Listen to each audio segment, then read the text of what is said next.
তুমি একটু ধৈর্য ধরো, আমি ডাক্তারের ব্যবস্থা করতেছি। না না না না, ডাক্তার লাগবো না। তুমি তুমি ওই যে আমাকে খালা আছে না, হ্যাঁ ডাইকা নিয়ে আসো। ভাবিজানের কিছু হয়নি, কিন্তু আপনার পোলা আমার পোলা, আমার পোলা, আমার পোলা, আমার পোলা হইছে। আপনার পোলার আমি বাঁচাইতে পারিনি।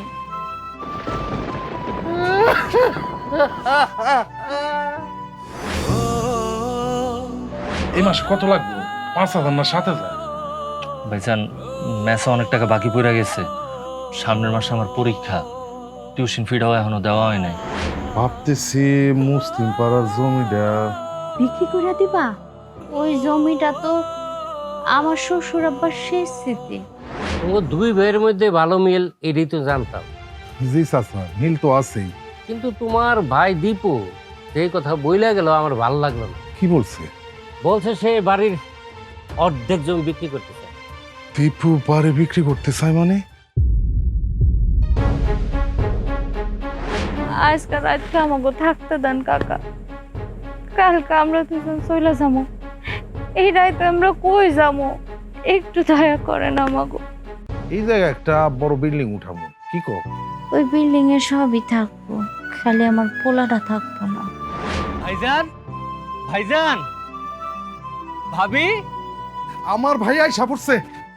আমি রিটেন আর প্রিলি দুইটাতেই পাস করছি, এখন খালি ভাইবাটা বাকি। ভাইবার লাগে 5 লাখ টাকা চাইছে ভাইজান। কিন্তু তুই এসব বিষয়ে আমার লগে আগে আলাপ না করে মহাজনের কাছে জমি বিক্রির ব্যাপারে কথা বলতে গেলি কেন? কেন ভাইজান, জমি বিক্রি করার ব্যাপারে কি তোমার কোনো আপত্তি আছে? তোমার যদি আপত্তি থাকে তাহলে কিন্তু আমি জমি টমি কোনো কিছু বিক্রি করুম না। চাকরিও করার দরকার নাই, আমার কোনো চাকরি বাকরি কিচ্ছু দরকার নাই। তুমি আমার ভাইয়ের পড়াশোনার লাইগা তোমার সিজারের টাকাটা দিয়ে দিবা? ভাই কইতেছো কেন? ও তো আমার সন্তানের মতো। তুমি আসলে দীপুর ভাবি না, তুমি দীপুর মা।